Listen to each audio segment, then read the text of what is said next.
राम जय राम,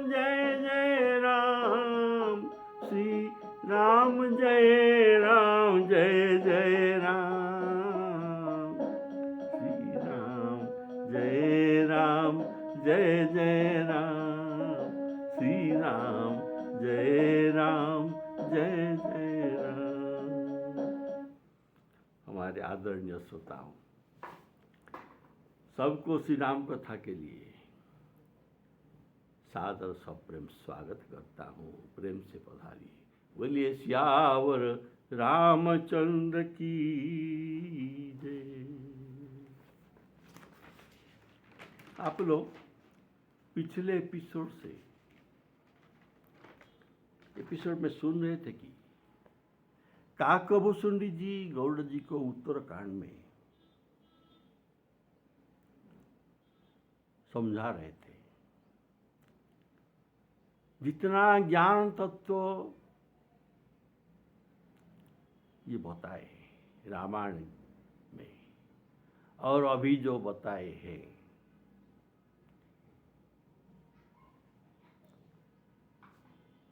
इसके बारे में हमें क्या सिद्धांत में उपनीत होना चाहिए, इन सब का सार तत्व क्या है,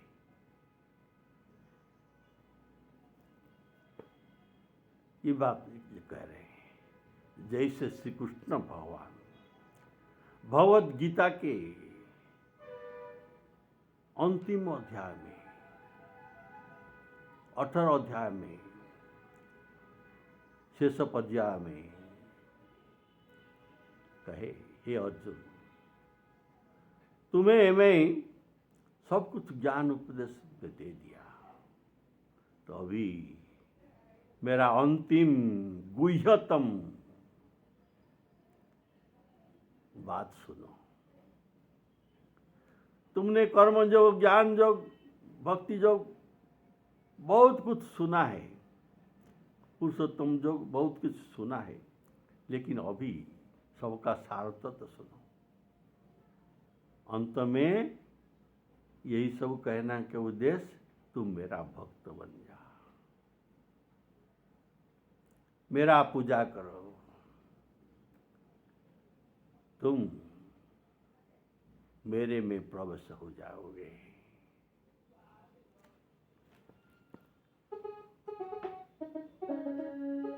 मन मना भव मद्भक्तो मद्याजी मांग नमस्कुरु, मन मना भव मद्भक्तो मद्याजी मांग नमस्कुरु, मामे वश्यसि सत्यं ते प्रतिजाने प्रियोसि। और कहा कि देखो, सब धर्म को छोड़कर, सबके आशा को छोड़कर, सब साधन के छोड़कर तुम मेरा ही शरण में आ जा और सब कर्म करो। तुम्हारी पाप कैसे कटेगा, ये बात मेरे ऊपर तुम छोड़ दो। मां सोचो, सर्वधर्मान परित्यज्य, सर्वधर्मान परित्यज्य मामेकं शरणं व्रज, अहं त्वां सर्व पापेभ्यो मोक्षयिष्यामि मा शुच। ये पाप के लिए युद्ध में जो गुरुजनों का हत्या होगा, सबका हत्या होगा, इसमें जो पाप लगेगा, ये तुम मुझ पर छोड़ दो, मैं इसका जिम्मेदारी लेता हूँ। तो ये था गीता का सार तत्व।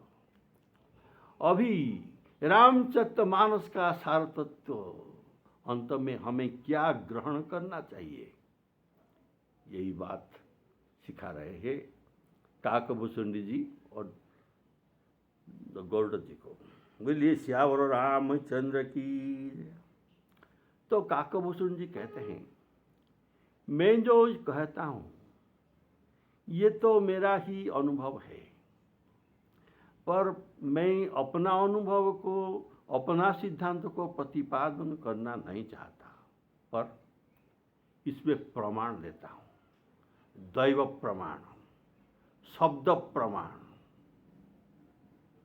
शास्त्र प्रमाण, ये सब देकर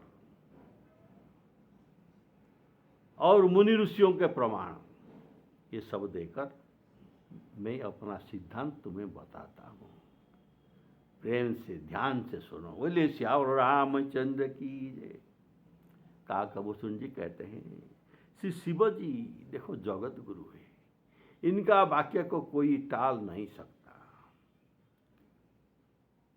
ये त्रिभुवन का गुरु ऐसा कहा गया है। तुम त्रिभुवन गुरु वेद बखाना, तुम त्रिभुवन गुरु वेद बखाना, श्री राम जय राम जय जय राम। और ब्रह्मांड जी सृष्टि का रचयिता है और जिनके कपाल लिखन कोई मिटा नहीं सकता। ऐसा बात नारद जी पार्वती जी के जन्म पर इनके पिता को कह रहे थे, हिमवान को। कहो मुनीष, मुनीष ये नारद, हिमवंत सुनु जो विधि लिखा लीला, देवदनु जनर नाग मुनि कौन मेटनिहा। ये लेखा को कोई मिटा नहीं सकता। तो ऐसा है ब्रह्मा जी, शंकर जी है जगत गुरु और ब्रह्मा जी ऐसा है सृष्टि रचयिता और कपाल लिखन करता है। जिनके कपाल लिखन को देव दनु नर नागमुनि कोई भी मिटा नहीं सकता। ये भगवान स्तरीय लोग है। तो ये भगवत प्रमाण मैंने तुमको दिया। ये क्या कहते हैं उनके जो कहना तुमको बताऊंगा। और तो सुखदेव जी तो क्या कहते हैं, सुखदेव जी भगवान व्यास देव के जो ज्ञानी पुत्र है। और ये सुखदेव जी महाज्ञानी जनक महाराज जी के भी गुरु बन गए। और नारद जी जो भगवान के मन कहलाते हैं। ऐसा शास्त्र में है, नारद जी को भगवान का मन भी कहा गया है। तो इन सब का सिद्धांत क्या है मैं तुम्हें बताता हूं। शिवज सुख सनकादिक नारद,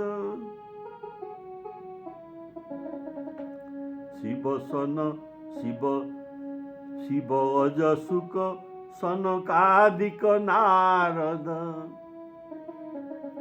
जे मुनिवर विज्ञान विशारद।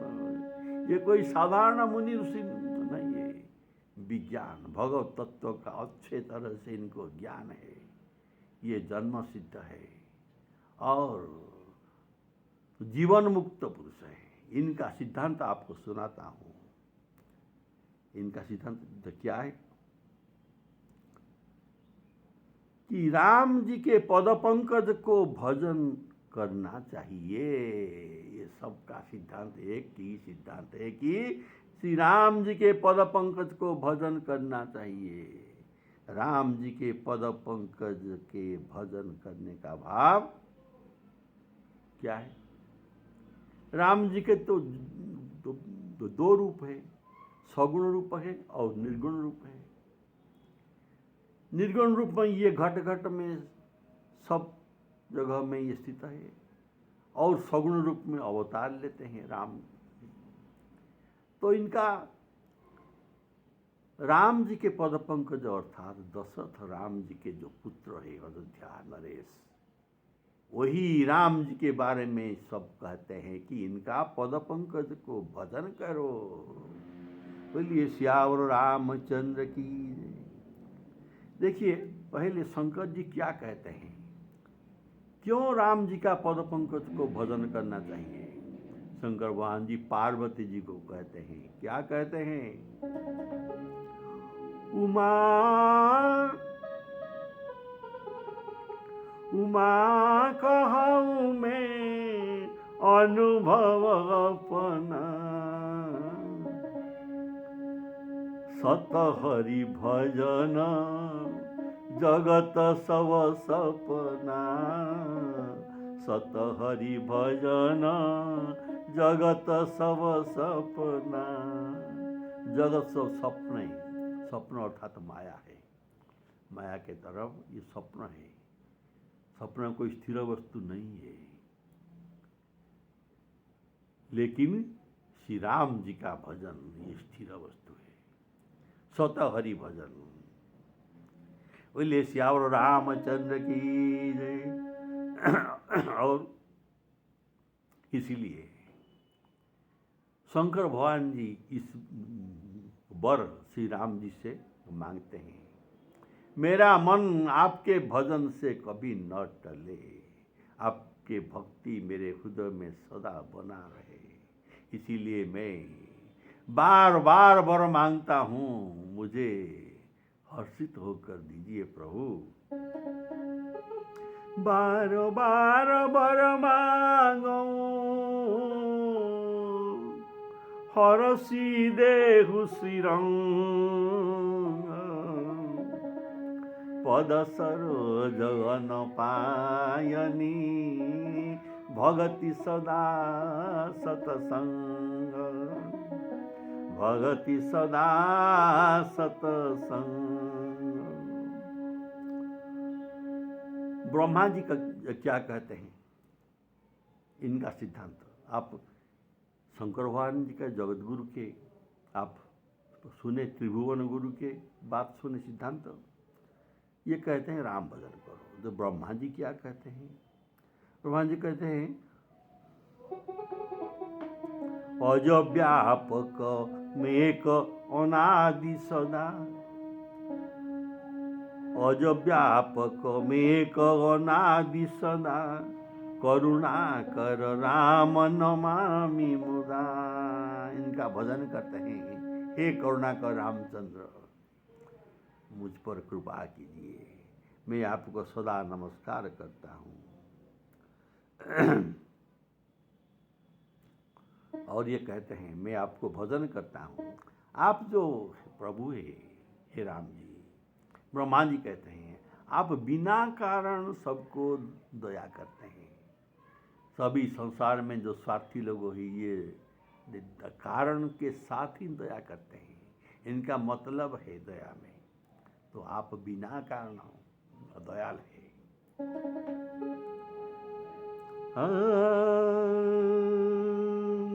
अजव्या गुण ज्ञान निधान मान अजं, नित राम नमामि रमा सहित, नित राम रमामि, नित राम नमामि विभुं विरजं, बिनु कारण दीन दयाल हितं, नित छविधाम नमामि रमान रमा सहितं, छविधाम नमामि रमा सहितं। रमा सीता जी सहित आपको मैं प्रणाम करता हूँ। नीलांबुज श्यामल कोमलांगं, सीता समारोपित वाम भागं। राम वाम दिशि सीता सोई। राम जी के कहते हैं और रमा सहित मैं आपको भजता हूँ, अर्थात आप सीता जी की, रमा अर्थात यहाँ सीता जी है। बोलिए श्यावर रामचंद्र की। तो सनक आदि ज्ञानी मुनि है, ये राम जी के भजन करने के लिए क्या कहते हैं सुनिए। मुनि ज्ञान निधान मानज, मुनि ज्ञान निधान मानज।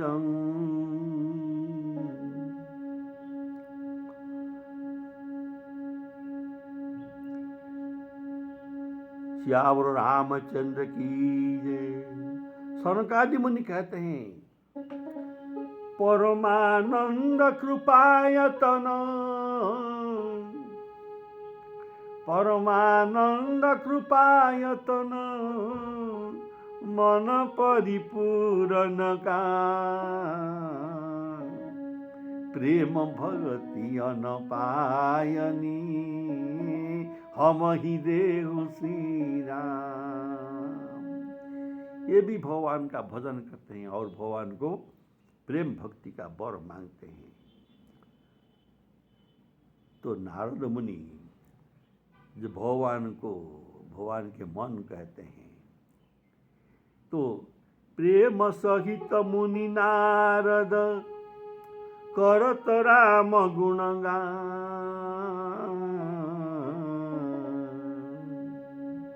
प्रेम सहित ये बीणा लेकर राम जी के गुणगान करते हैं। प्रेम सहित मुनि नारद बरनी राम गुणगान, शोभा सिंधु हृदय रखी, शोभा सिंधु हृदय रखी, गए जहां विधिधाम। फिर राम जी का हृदय में ध्यान करके बैठा लिया और जहां विधिधाम अर्थात ब्रह्मलोक को चले गए। तो श्री राम जी ने ये सब राम जी का भजन करने के लिए कहते हैं, लेकिन इनके पद पंकजों का भजन करना क्यों कहा गया? देखिए, श्री राम जी के सब अंग तो सुंदर है, नख से शिखा तक सभी तो सुंदर है, लेकिन 5 अंग को ये कमल समान कहा गया है। कमल अर्थात लोटस, पद्म। 5 अंग को कमल का उपमा दिया गया है और सबको नहीं। देखिए, आप जानते हैं कौन कौन सा अंग को कमल का उपमा दिया गया है श्री राम जी का? श्री रामचंद्र कृपालु भजु मन, हरण भव भय दारुण, नव कंज लोचन, कंज कमल, कंज मुख कर, कंज पद कंजारुण। श्री रामचंद्र कृपालु भजु मन, हरण भव भय दारुण, नव कंज लोचन, कंज मुख कर, कंज पद कंजारुण। वैसे हमारे तो यहाँ राम जी के 5 अंग को कमल के समान उपमा दिया गया है और हमारे 5 इंद्रिय है, हमारे 5 इंद्रिय है और मन है, ये 6 हुआ जो गीता में भगवान जी कहे हैं। श्रोत्रः चक्षु स्पर्शनं च रसनं घ्राणमेव च, अधिष्ठाय मनश्चायं विषयानुपसेवते। ये 5 इंद्रियों के राजा है मन। मन इंद्रियों को लेकर विषयों को सेवन करते हैं, ऐसा गीता में कहा गया है। तो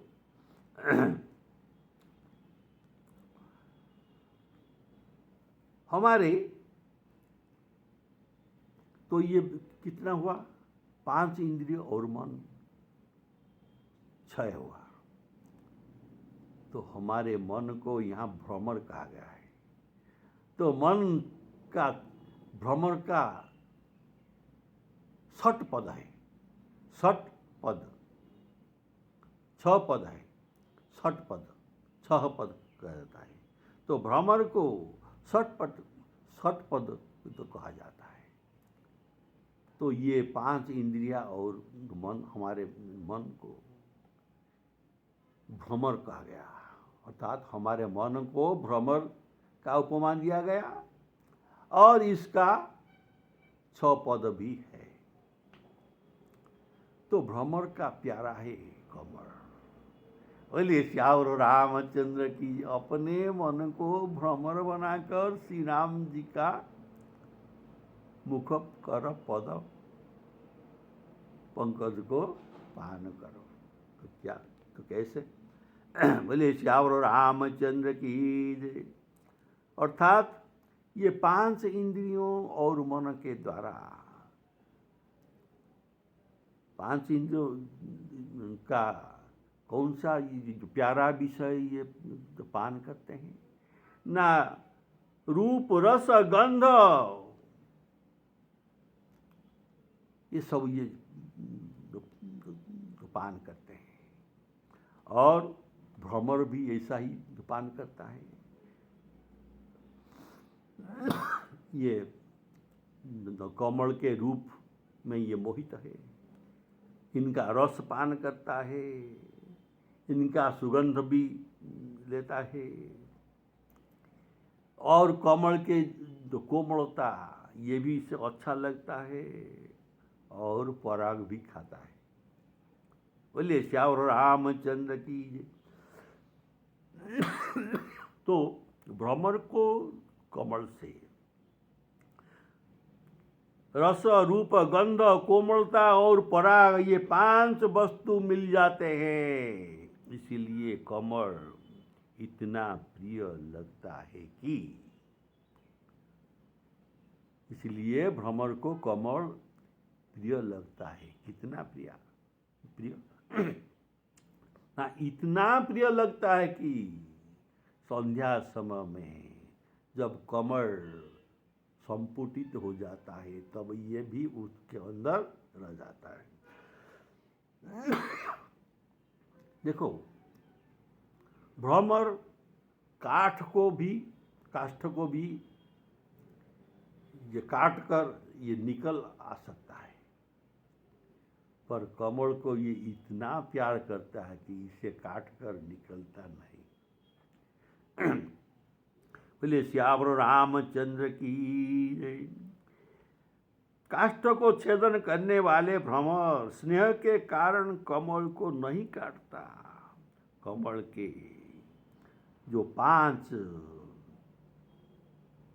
गुण है, आपको अभी बताया, रूप, रस, गंध, तो कोमलता और पराग, ये 5 गुण है। ये सब राम जी में भी है। हमारे राम जी में भी रूप के बारे में क्या कहना है।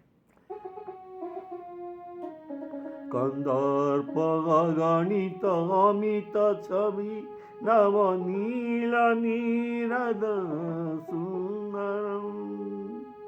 कंदर्प गणित अमित छवि, ये रूप के सागर है। और ऐसे ये 5 गुण ये राम जी में है। अतः हमारे मन को भ्रमर बनाकर ये 5 विषयों को ग्रहण करने के लिए श्री राम जी के पद पंकज में प्रेम करना चाहिए। कैसा प्रेम करना चाहिए? जैसा भरत जी तो करते हैं, ऐसा प्रेम करना चाहिए। तो भरत जी को लुब्ध मधु कहा गया है। भरत जी को लुब्ध मधु, अर्थात ये जितना मधु कमल से मधु को पान करे, फिर भी इनका मन नहीं भरता।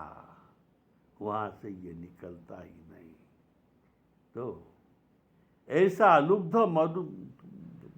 मधुप मन को बनाकर राम जी के पद कमल में सदा लय रखना चाहिए।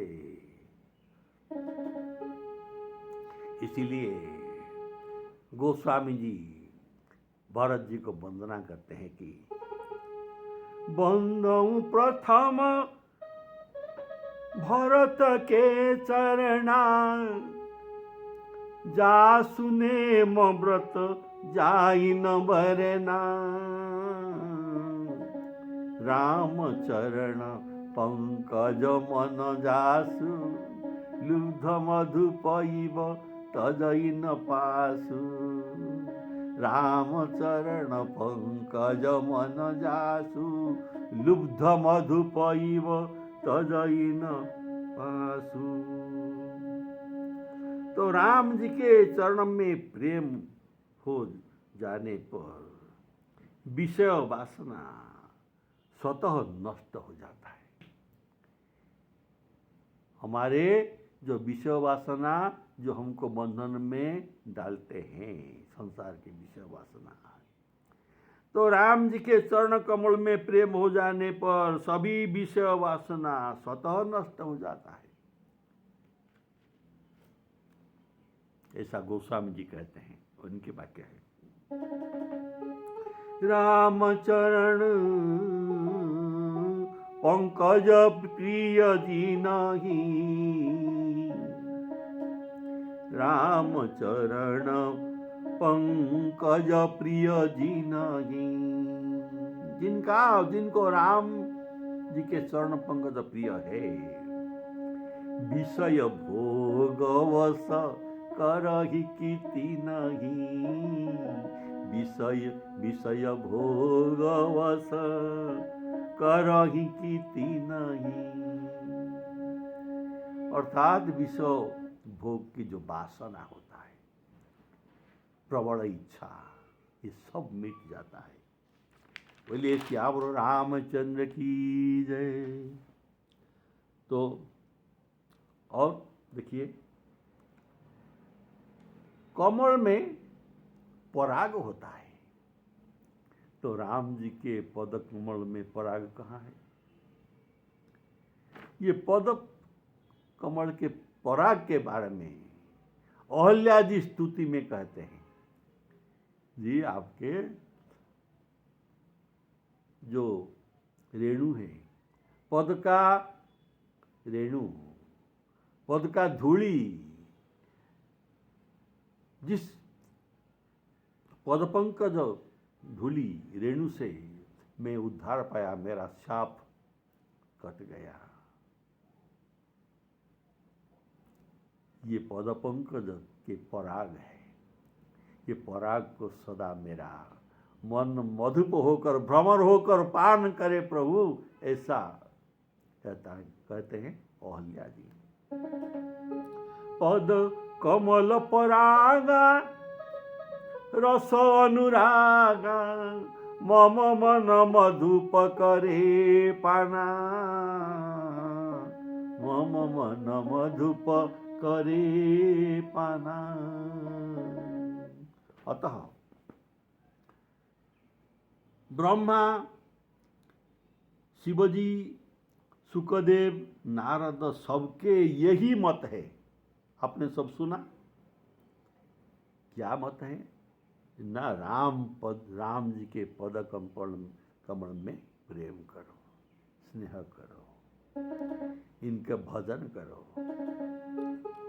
सब कर, ये बात काकभूषुंड जी गौड़ जी को कहते हैं। खगनायक, खग अर्थात पक्षी, पक्षियों का राजा। सब कर मत खगनायक एहा, करिय राम पद पंकज नेहा। सब कर मत खगनायक एहा, करिय राम पद पंकज नेहा। ये सिर्फ इतना ही नहीं, शास्त्र भी, वेद शास्त्र भी यही कहते हैं, श्रुति पुराण आदि सभी ग्रंथ कहते हैं कि श्री रघुनाथ जी के भक्ति के बिना सुख नहीं हो सकता।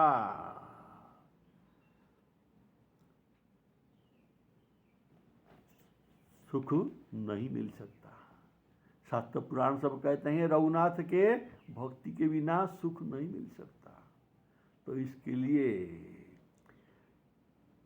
9 उदाहरण देते हैं गोस्वामी जी। ये उदाहरण कैसा है ना, ये असंभव उदाहरण है, इसका नाम है कैसा ना, असंभव उदाहरण। चाहे तो अगर इस असंभव बात संभव हो जाए, लेकिन राम भजन के बिना जीव भवसागर पार कर नहीं सकता। तो ये 9 असंभव उदाहरण ये आपको अगला एपिसोड में तो बताएंगे। बहुत प्रेम से सुनेंगे। श्री सीताराम अर्पणमस्तु।